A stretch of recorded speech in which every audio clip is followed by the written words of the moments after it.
여러분 파이어족이라고 들어보셨죠? 파이어족이라고 해서 최대한 빨리 경제적인 자유를 이루어서 은퇴하는 것을 목적으로 삼고 살아가는 사람들을 의미합니다. 남은 인생 일 안 하고 사는 것. 여러분 이것이 요즘 젊은이들에게는 로망이자 시대의 복음처럼 여겨진다고 합니다. 가만히 생각해 보면 여러분 파이어족이라고 하는 것이 꽤나 상징적인 말인 것 같습니다. 왜냐하면 불과 한 세대 전까지만 해도 성공은 무엇을 하느냐, 어떤 직업을 가지느냐에 있었거든요. 그런데 이 시대 가운데 이 성공의 기준이 바뀌었습니다. 어떤 직업을 가지느냐가 문제가 아니라 일을 언제 그만두느냐. 여러분 이것이 되어진 것이죠. 일을 하는 것이 꿈이 아니라 일에서 벗어나는 것이 꿈이 되어진 세대. 아마도 주일 저녁이 되어지면 말은 안 하겠지만 표정으로 이런 말들을 하지 않을까 싶습니다. 내일 출근 안 하고 싶다. 현대사회를 살아가는 사람들이 얼마나 지치고 팍팍한 삶을 살아가면 여러분 그런 꿈을 꿀까요? 여러분 사실 쉬고 싶다는 것은 잘못된 것은 아니죠. 그런데 여러분 한번 가만히 생각해 보십시오. 우리가 잘못 생각하고 잘못 보고 있는 것이 있습니다. 우리에게 고갈된 것이 체력이고 에너지라고 생각하는 것입니다. 그래서 우리의 답도 쉼과 탈출인 거예요. 일을 멈추는 것이 정답이라고 생각하는 것입니다. 그럼 우리가 이 충분한 쉼을 가지면 회복이 되어서 다시 일하고 싶은 마음이 일어나야 되는데 여러분 그 마음이 회복되지 않는 이유는 무엇일까요? 경제적인 자유를 이루어서 파이어족이 되어졌는데 마음이 공허한 이유는 무엇일까요? 제가 이전에 만난 한 자매가 있습니다. 이 자매는 어릴 때부터 꿈이 간호사였습니다. 그리고 그 꿈을 완벽하게 이룬 자매였어요. 여러분 미국에서 이 간호학 공부하는 것이 굉장히 힘들다고 합니다. 그런데 좋은 학교에 가서 우수한 성적으로 졸업했습니다. 그리고 자신이 원하던 큰 병원에 들어갔어요. 그 자매는 저에게 기도 제목을 나눌 때마다 이렇게 이야기했습니다. 목사님, 저는 간호사가 되는 것이 제 사명입니다. 아픈 사람들을 잘 돌보고 싶어요. 하나님께서 저를 그것을 위해서 부르셨는데 그 일을 잘 감당할 수 있도록 기도해 주세요. 학교를 다닐 때에는 좋은 성적으로 졸업할 수 있도록, 또한 졸업 시즌에는 좋은 직장에 취직할 수 있도록 기도해 달라고 기도 부탁을 수차례 했습니다. 제가 그 자매를 생각하면 생각나는 것이요, 그 자매의 눈이 그렇게 반짝였습니다. 빛이 나던 자매였다는 거예요. 그런데 얼마 전에 연락이 왔습니다. 목사님, 저 너무 힘들어요. 병원에 출근하고 싶지 않아요. 아침이 오는 게 무서워요. 지친 거죠. 사명이라고 했던 그 자리가, 그렇게 기도하며 원했던 그 자리가 어느 날부터인가 떠나고 싶은, 도망가고 싶은 자리가 되어진 것입니다. 쉬어야겠다는 마음이 들어서 휴가도 내고 여행을 다녀오고, 그렇게 여행을 다녀오고 나서 집에서 쉬면서 체력을 보충하고 다시 병원으로 돌아갔는데 아침마다 무서운 아침이 찾아오는 거예요. 사람들은 이 현상을 번아웃이라고 합니다. 에너지가 완전히 소진되었다는 거예요. 여러분 정말 그럴까요? 만약 그 자매에게 고갈된 것이 에너지라고 한다면, 체력이라고 한다면 여러분 쉬면 회복되어야 하는 거잖아요. 휴가를 다녀오면 다시 예전처럼 눈이 빛나야 되는 거잖아요.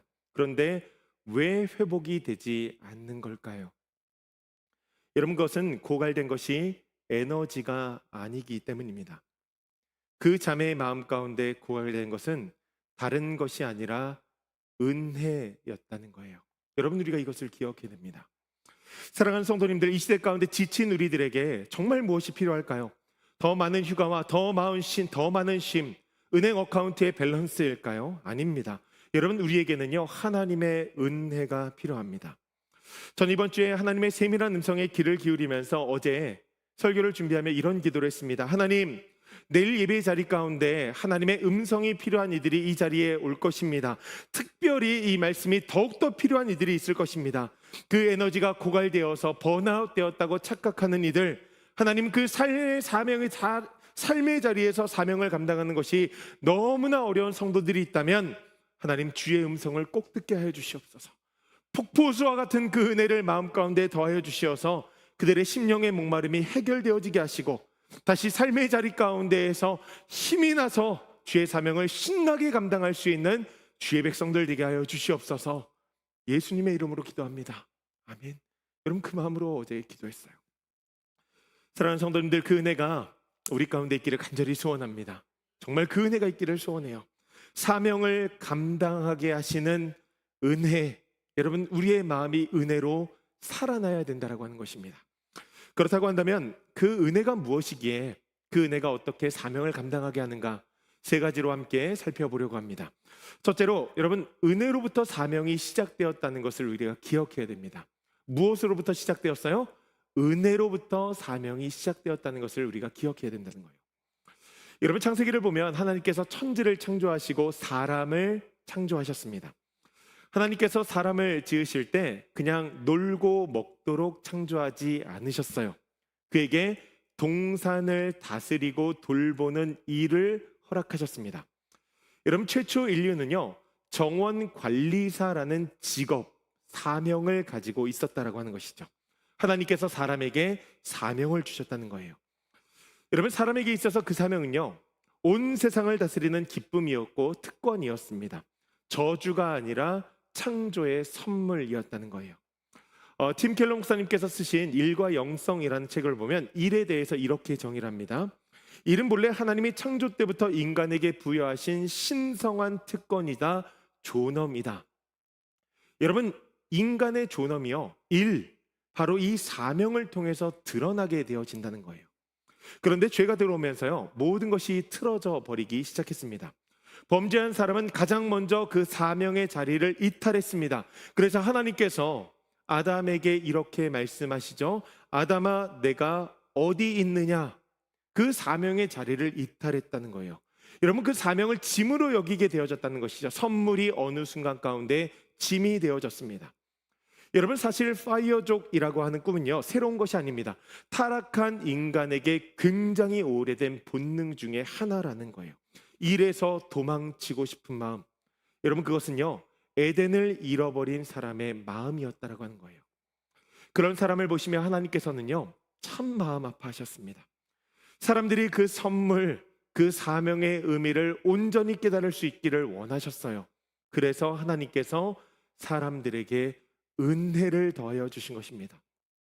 그렇게 영을 회복시키시고 우리를 사명의 자리로 부르셔서 하나님의 섭리 가운데에서 이 세상을 아름답게 꾸미면서 삶의 자리 가운데에서 서로를 섬기며 살아갈 수 있도록 하셨다라고 하는 거예요.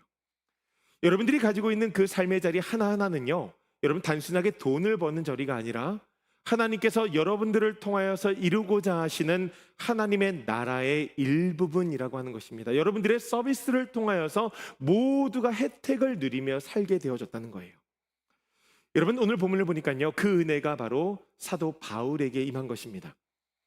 고린도전서 15장의 말씀은 부활장이라고 불리는 말씀이에요. 바울이 예수 그리스도의 부활을 전하면서 부활을 본 증인들을 하나하나 언급합니다. 가장 먼저는 게바에게, 베드로에게, 그 다음은 12 제자에게, 그리고 500여 형제에게, 그 다음에 바로 자신에게 예수님께서 부활을 보여주셨다는 거예요. 여러분, 그것은 엄청난 은혜입니다. 그것이 무엇이냐면 사명이 주어졌다는 것이거든요. 바울이 예수님을 이제 다메섹 도상 가운데서 만났잖아요. 바울은 지금 예수 믿는 사람들을 잡으러 가던 길이었습니다. 그를 위해서 부활하신 예수님을 만나게 된 거예요. 예수님께서 그를 벌하기 위해서 오신 것이 아닙니다. 그를 부르시기 위해서 오셨어요. 부활하신 주님을 보았다. 여러분, 이것은요, 엄청난 은혜입니다. 그래서 그 부활의 은혜를 맛본 자에게 하나님께서 사명을 더하시죠. 부활의 증인이 되라. 여러분, 이것은요, 부활의 증인이 되어진다는 것, 이것은 엄청난 특권이고 큰 기쁨의 사명입니다. 여러분, 왜 이것이 기쁨이 되어질까요? 자격이 없는 자에게 주어진 선물이기 때문입니다. 여러분, 생각해 보십시오. 바울은요, 교회를 핍박하던 사람이었습니다. 바울이 이렇게 고백하잖아요. 나는 사도라 칭함받기를 감당하지 못할 자니라. 사도라 칭함받기에 감당하지 못할 자. 여러분, 여기 감당하지 못할이라고 하는 우스키카노스라는 단어가요, 자격이 있다, 합당하다는 단어의 부정형입니다. 지금 바울이 뭐라고 고백을 하냐면, 나는 사도라고 불릴 자격이 1도 없는 사람입니다 라고 이야기를 하는 거예요. 여러분, 은혜가 무엇이냐면요, 은혜는 내가 이룬 자격에 대한 보상이 아닙니다. 만약에 여러분들이 자격이 있어서 받는 것이라고 한다면 그것은 싹시 되어지는 것이죠. 월급이 되어지는 거예요. 여러분, 자격 없는 자에게 부어진 선물이 바로 은혜라는 것입니다. 그래서 그 은혜는요, 우리의 삶 가운데 이런 의미가 되어진다는 거예요. 아마도 여기에 이런 분들이 계실지 모르겠어요. 나는 부족해서 하나님 앞에 쓰임 받기가 참 어려울 것 같아. 나는 자격이 없어. 여러분, 이런 사람들의 생각을 바꾸어 주십니다. 아, 나도 하나님 앞에 쓰임 받을 수 있구나. 하나님께서 나를 부르시는구나. 나에게도 사명이 있구나. 이런 것을 알게 되어진다는 것이죠. 한번 생각해 보십시오. 사명을 감당할 수 있는 자격으로서 이 줄을 쭉 세워본다고 한다면 바울은요, 그 줄에 설 수 있는 사람이 아닙니다. 자격 미달이에요. 그냥 박탈입니다. 그런데 하나님은 교회를 무너뜨리던 그 손을 어떻게 사용하세요? 교회를 세우는 손으로 사용하셨다라고 하는 것이죠. 여러분, 은혜가 자격 있는 자를 찾아가는 것이 아니라는 거예요. 자격 없는 자를 자격 있게 만드는 것이 바로 은혜라는 것입니다. 여러분, 바울이 어떤 사람입니까? 한번 상상해 보세요. 자존심하면 바울이죠. 자아가 굉장히 강했던 사람입니다. 가말리엘 문화에서 열심히 훈련받은 엘리트입니다. 그런 사람이 크리스천을 열심히 잡으러 다니다가 예수님을 만나서 교회에 가게 되어졌어요. 전 이 장면을 볼 때마다 정말 하나님의 은혜가 크고 대단하다라는 생각을 합니다. 저 같으면요, 교회 못 갈 것 같아요. 여러분, 한번 생각해 보세요. 속된 말로 쪽팔리다고 하죠. 너무 창피하잖아요. 내가 지금까지 살아왔던 그 일이 있는데, 내가 지금까지 외쳤던 주장이 있는데, 여러분, 그것을 모두 다 뒤집어야 되는 상황이 된 거잖아요. 내 얼굴에 침을 뱉는 것과 같은 상황인 거죠. 여러분, 사람이요 180도 바뀌면 사람이 변화된 사람의 모습에서 진정성을 느낄까요? 어느 날 아침에 남편이 아내에게 갑자기 사랑해 하면서 막 와서 허그를 해주는 거예요. 그러면 아마 이럴 거예요. 징그럽게 왜 이래? 갑자기 어머니가 50대 아들을 보면서 볼에 뽀뽀를 해주면서 사랑한다 아들아. 여러분, 그러면 우리 엄마가 왜 이러시지? 혹시 치매이신가? 여러분, 그런 생각하지 않을까요? 평소에는 관심도 없던 집사님이 오늘 나를 보더니 당신은 하나님의 형상입니다. 당신을 보니 마음의 은혜가 너무 됩니다. 그러면은 저 사람 좀 이상한 것 같다라는 생각을 하게 되어질 거예요. 여러분, 진정성이 안 느껴진다는 거예요. 여러분, 바울이요 교회에 가면 그들이 두 팔 벌려서 환영해 주었을까요? 은혜가 너무 커서 그 은혜를 전하고 싶은데, 여러분, 그 은혜를 전하면 그들이 고지곧대로 들어주었을까요? 여러분, 안타깝게도 변화된 사람에게 주어지는 것은 바로 의심이라는 거예요. 저 같으면 교회 못 갔을 것 같아요. 저기 가면은 나에게 뺨 맞았던 모 집사님 저기 앉아 있을 거고, 나에게 수치와 조롱과 핍박을 당했던 모 집사님 저기 앉아 있을 거 아니에요. 지금까지 내가 잡아놓았던 여러분 그 사람의 가족과 친척들, 여러분 그 교회에 다 앉아 있을 텐데, 여러분 어떻게 그 교회에 갑니까? 염치가 있지. 그 공동체에 간다는 것이 말이 안 되는 것이죠. 여러분, 그럼에도 불구하고 바울이 갔다는 것은 무엇이냐면 감당할 수 없는 은혜가 부어졌다는 거예요. 자격 없는 원수에게 부어진 십자가의 은혜가 너무나 컸다라고 하는 것입니다. 체면 모르겠어요. 자존심도 모르겠고요. 자아도 모르겠고 그냥 그 은혜 앞에서 완전히 무너져 버렸다라고 하는 것입니다. 그 은혜가 사명을 시작하게 만들었거든요. 여러분, 그 은혜가요 사명을 시작하게 만든다는 거예요. 사랑하는 성도님들, 정말 우리가 우리의 삶의 자리를 좀 한번 돌아보면 좋겠습니다. 내 삶 가운데 하나님께서 우리에게 주신 자리가 참 많죠. 직장도 있고 가정도 있고 교회도 있고, 여러분 이 도시 가운데에는 하나님께서 나에게 주신 삶의 자리가 있습니다. 여러분, 그 사명 어떻게 잘 감당하고 계십니까? 저는 말씀을 대하면서 특별히 교회의 방향을 한번 점검해 봤어요.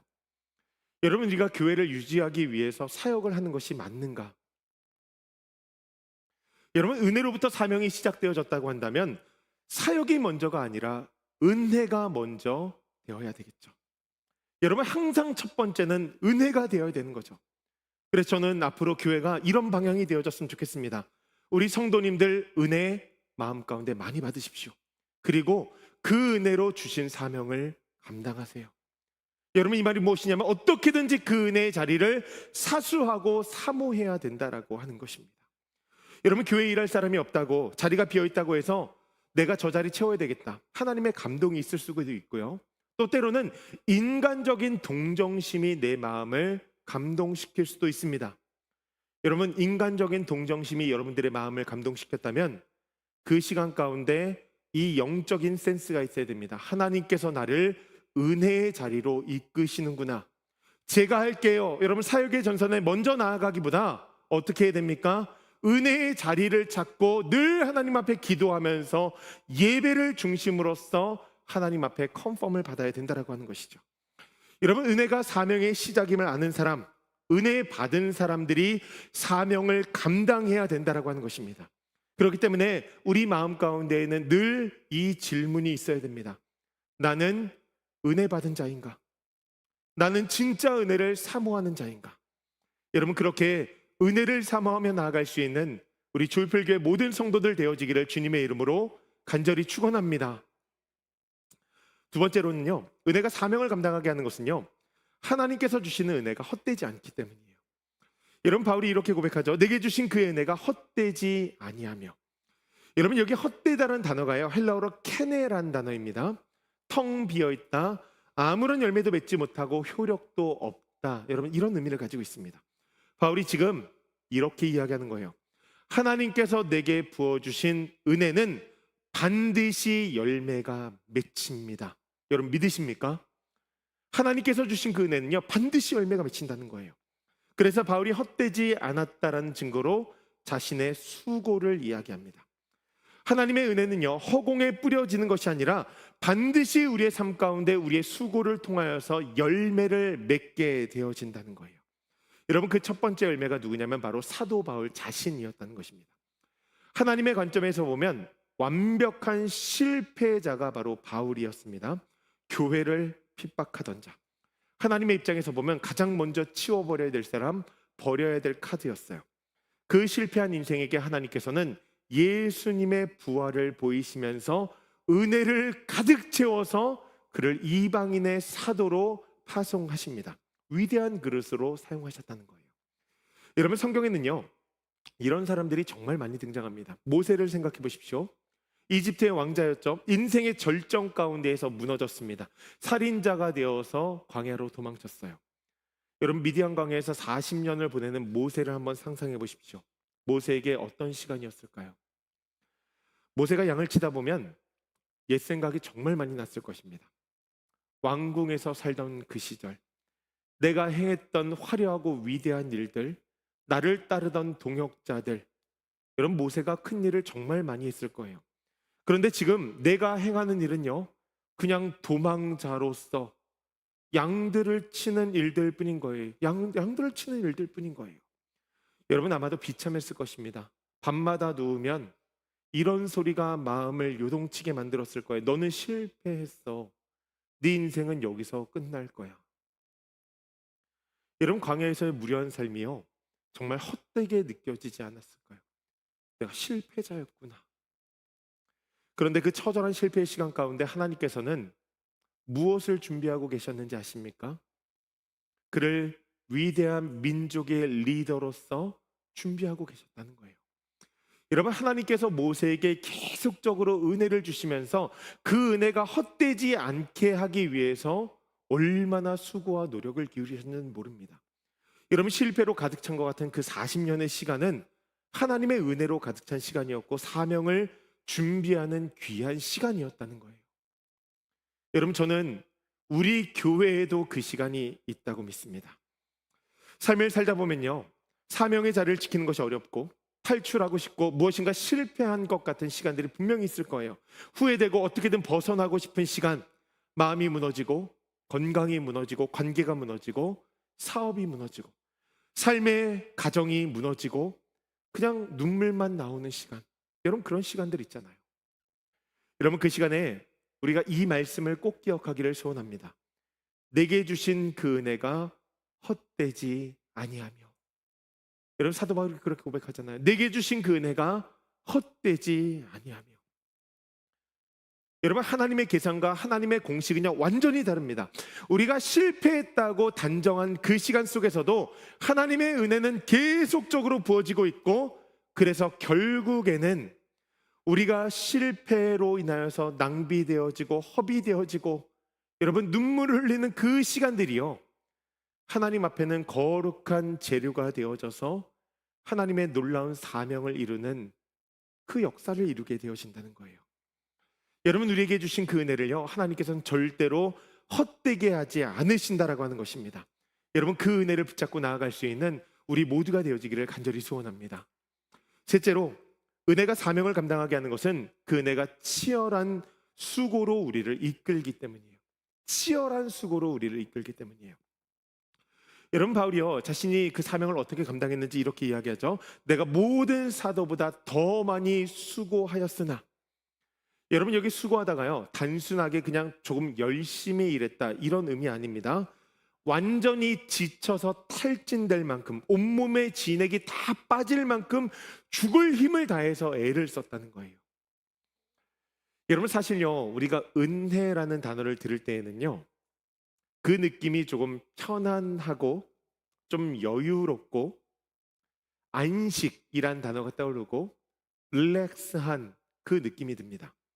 더할 나위 없이 마음 가운데 평안이 가득 차 있는 상태, 여러분 그 은혜가, 그 상태가 우리는 은혜라고 느껴진다는 거예요. 그런데 여러분 그 은혜가 바울에게 있어서는 엄청난 수고의 치열함을 더하는 자리였다라고 하는 거예요. 무엇일까요? 그럼 무엇일까요? 여러분 은혜가 내 마음에 있을 때는요 굉장히 릴렉스하지만 그 은혜가 바깥으로 향하게 되면 레디컬해지거든요. 여러분 좋은 것을 받으면 나누고 싶죠. 좋은 음식, 좋은 식당 하나만 알아도 사람들에게 알려주고 싶습니다. 제가 몇 년 전에 캘리포니아를 갔을 때 곱창 타코를 먹은 적이 있습니다. 저 곱창 별로 안 좋아하거든요. 근데 저는 그날 꿈에 그리던 음식을 맛본 것 같았어요. 정말 맛있었습니다. 그래서 누가 캘리포니아 간다 그러면은 제가 곱창 타코를 꼭 먹어야 된다고 복음을 전하는 것처럼 그 사람에게 이야기를 해줘요. 여러분 맛있는 음식 그 식당을 하나 알아도 그렇게 나누고 싶은데 내 영혼을 살린 은혜인 거잖아요. 여러분 그래서 실제로 은혜를 받으면 마음이 뜨거워집니다. 여러분 예레미야가 그것을 증명하지 않습니까? 나의 마음이 불붙는 것 같아서 골수에 사무치니 답답하여서 견딜 수가 없나이다. 여러분 레디컬하게 나오게 되어진다는 거예요. 여러분 십자가로 내가 영이 살았습니다. 그런데 내 옆에서 상하고 죽어가는 사람이 있어요. 그런데 나는 복음이라고 하는 치료제를 가지고 있는 거예요. 그렇다고 한다면 여러분 가만히 있으시겠습니까? 절대로 그럴 수가 없죠. 절대 그럴 수 없어요. 그를 살리기 위해서 고군분투할 것입니다. 여러분 그 은혜가 영혼을 살리고 가정과 교회를 살리기 때문에 여러분 그 사명의 치열한 헌신으로서 나아가게 되어진다는 것이죠. 여러분 바울의 삶이 그것을 증명하는 거예요.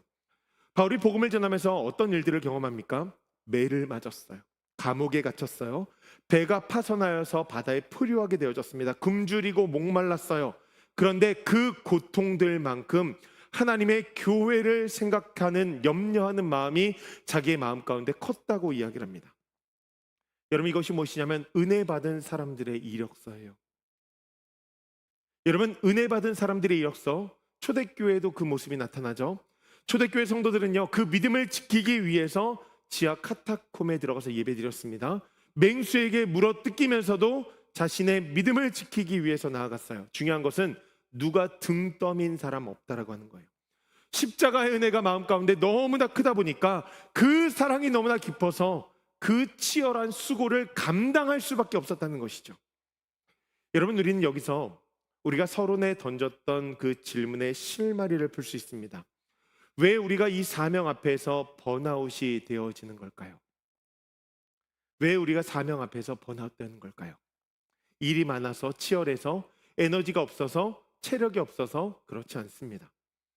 이 치열한 수고를 내 의지로, 내 힘과 능력으로 감당하려다 보니까 내 마음 가운데 의가 가득 차서 그 의가 내 영혼을 말라 죽이는 거예요. 여러분, 우리가 그것을 꼭 기억해야 돼요. 우리에게는 십자가의 은혜가 필요하다라고 하는 것입니다. 저는 예수님께서 우리에게 행하신 그 일이요, 부모의 삶을 통하여서 투영되어지는 것 같아요. 여러분, 자녀를 양육하는 것이요, 얼마나 치열한 수고입니까? 갓난아기 때 잘 기억 안 나시겠지만 갓난아기 때 여러분들 치열하셨습니다. 밤에 잠도 못 자고 눈을 뜨고 있으면 집안일 해야 되고, 월급 없지, 휴가 없지, 퇴근 없지. 근로기준법으로 따지면 제일 빨리 탈출해야 되는 곳이 여러분 가정입니다. 육아만 하는 게 아니죠. 돈도 벌어야 됩니다. 부모가 자녀를 먹여 살리기 위해서, 가정을 유지하기 위해서요, 여러분 그 수고를 아끼지 않습니다. 자신의 건강을 갉아먹으면서도 1시간 반씩, 2시간씩 운전을 하고서 출근을 하고요. 여러분 자신의 힘과 능력을 다해서 그렇게 돈을 벌어서 가정을 유지하고 자녀를 키워나간다는 것이죠. 그 힘든 시간 치열하게 버텨내는 거예요. 여러분, 근데 신기한 것이 있어요. 부모에게 힘드시죠? 라고 한다면 그냥 당연한 것처럼, 예수님께서 우리를 위해서 십자가를 지신 것처럼 당연하게 괜찮아 라고 말씀하십니다. 여러분, 그 이유가 무엇일까요? 그것은 바로 마음 가운데 사랑이 있기 때문입니다. 여러분, 우리가 은혜를 받으면요, 그 마음에 예수 그리스도의 사랑이 느껴지는 거예요. 그래서 우리가 그 치열한 수고를 감당하게 되어진다라고 하는 것입니다. 사랑하는 성도님들, 이 사랑이요, 내 마음을 덮어야 됩니다. 그러니 은혜를 받으면 마음 가운데 뜨거운 열정이 일어나게 되어지는 것이죠. 누가 뭐라고 하지 않아도 치열해집니다. 여러분, 치열해야지 가정이 세워지고, 치열해야지 여러분 교회가 세워져요. 한번 생각해 보십시오. 여러분들 비즈니스 하는 거 누가 옆에 와서 방해합니까? 잘 방해 안 해요.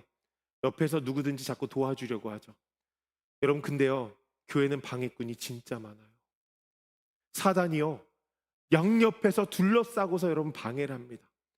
여러분, 그러니 교회는 치열해야지 세워질 수밖에 없는 거예요. 여러분, 편안하게 신앙생활하는 것 여러분 복 아닙니다. 편안함 속에서 나오는 것은요, 게으름과 안일함 뿐입니다. 역사를 보십시오.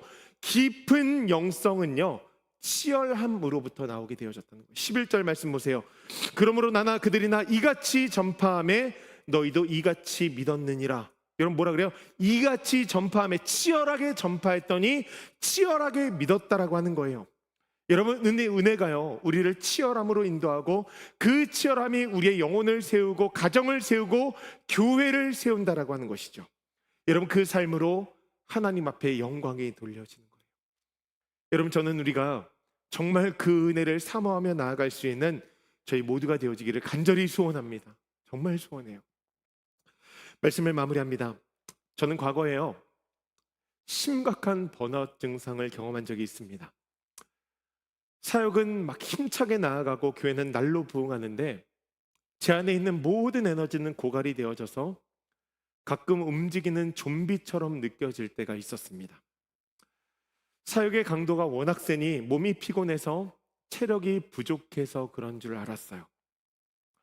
힘들다라는 생각에 지배를 당하기 시작하니 마음이 얼마나 메마르는지, 설교를 준비하는 것이 너무나 힘들고 기도를 해도 벽 앞에 서 있는 것 같고, 성도님들은 은혜 받았습니다, 감사합니다 인사를 하는데 나는 진짜 제대로 된 말씀을 전하고 있는 것인지 최선은 다하지만 강단에 올라가는 것이 얼마나 두려웠는지 모릅니다. 가끔은 쉬고 싶다는 마음이 들어서 주일 저녁에 사역을 마치고 나면 아내와 아이들이 있는 집에 가면 너무 힘들 것 같아서 그냥 호텔로 가서 하루를 지내고 다음날 집에 들어갔던 일들이 종종 있었어요. 번아웃이라고 생각했습니다. 그냥 쉬고 싶었어요. 그런데 신기하죠? 그렇게 쉬어도 회복되지 않는 거예요. 제가 깨달았습니다. 이것이 에너지와 체력의 고갈이 아니구나. 내 마음 가운데 은혜가 고갈되어 있었다는 거예요. 하나님의 은혜가 참 크다는 것을 그 시간을 통해서 많이 느끼게 되어졌는데, 하나님께서는 에스겔에 기록되어진 마른 뼈와 같은 저에게 하나님의 말씀을 더해 주셨습니다. 영혼에 생기가 돋게 하신 것이죠. 여러분, 은혜가 임하게 되어지니까요, 신바람이 났습니다. 은혜가 임하니까 살아낼 힘이 생기고 열정이 생기고 감당할 수 없었던 같은 그 사역들이요, 마음의 여유가 생기면서 넉넉하게 감당이 되어지는 거예요. 그 사역의 자리 가운데에서 더 큰 수고를 기울이면서 여러분, 이 말씀이 깨달아졌습니다. 내가 더 많이 수고하였으나 그조차도 나와 함께 하신 하나님의 은혜로다. 아멘. 여러분, 은혜로 시작된 사명은요, 은혜로 감당을 해야 되는데 그 수고를 기울이는 것 자체도 하나님의 은혜였다는 거예요. 여러분, 그래서 바울이요, 오늘 말씀 가운데서 이렇게 고백하는 것입니다. 나의 나된 것은 모두 하나님의 은혜로다. 여러분, 그렇게 고백을 하는 거예요. 하나님의 말씀을 연구하고 씨름하고 설교를 준비하면서 제 마음 가운데 소망이 하나 생겼습니다. 여러분, 저는 우리 교회가요, 은혜 공동체가 되어지기를 간절히 소원합니다. 우리가 교회를 세우기 위해서 무거운 짐을 지고 노예처럼 봉사에 시달리고 지치고 날카로워지고, 여러분, 서로를 향해서 눈치 주는 그런 공동체가 아니라 성도들의 마음에 은혜가 깊이 새겨질 수 있도록 치열하게 기도하는 공동체, 치열하게 사랑하는 공동체, 치열하게 내가 받은 그 은혜를 나누는 공동체, 여러분, 그 공동체가 되어지기를 간절히 소원합니다. 여러분, 은혜가 이 자리 가운데 임재해 있어야 우리의 영혼이 살고 가정이 살고 우리의 삼터와 일터, 여러분, 일상이 살아나게 되어진다는 거예요. 우리 마음 가운데 매 순간마다 십자가 그 은혜를 기억해야 된다라고 하는 것입니다. 여러분, 그것이 은혜의 셈이 되어지는 것이죠. 한번 생각해 보십시오. 내 삶 가운데 무엇이 진짜 짐이 되어지고 있는가? 내 의지로 정말 붙들고 있는 것, 억지로 버티고 있는 자리가 무엇인가? 가정입니까? 일터입니까? 아니면 교회 사역의 자리입니까? 여러분, 그 자리에서 도망치는 것, 그 자리에서 이악 물고 버티는 것 답 아닙니다. 정답은 하나님의 은혜를 구하는 것입니다. 나 은혜 아니면 하나님을 살아갈 수가 없습니다. 오직 예수뿐이 없습니다. 여러분, 그렇게 고백하는 것이 바로 우리가 해야 될 일이라는 거예요. 여러분, 그래서 하나님께서는 성경을 마무리하면서 이렇게 말씀하시죠. 이것들을 증언하시니가 이르시되 내가 진실로 속히 오리라 하시거늘 아멘. 주 예수여 어서 오시옵소서. 여러분, 이 말씀 마지막 절 아니에요. 이 말씀 마지막 절 아니에요. 여러분, 요한계시록 22장 21절의 말씀이 마지막 절인데, 마지막 절에 이렇게 기록이 되어져 있습니다. 주 예수의 은혜가 모든 자들에게 있을지어다. 아멘. 여러분, 이 말씀이 하나님께서 성경을 닫으시면서 우리에게 마지막으로 주신 말씀이라는 거예요. 여러분, 저는 그 은혜가 우리 마음 가운데 새겨지기를 간절히 소원합니다. 그래서 우리가 일상을 살아내면서 힘듭니까? 은혜를 찾으십시오. 여러분, 교회 사역을 하면서 힘드세요? 은혜를 찾으세요. 관계가 힘드세요? 은혜를 찾으십시오. 여러분, 그렇게 사명을 감당하게 하시는 그 은혜를 마음에 품고 살아갈 수 있는 저희 모두가 되어지기를 주님의 이름으로 간절히 축원합니다. 아멘.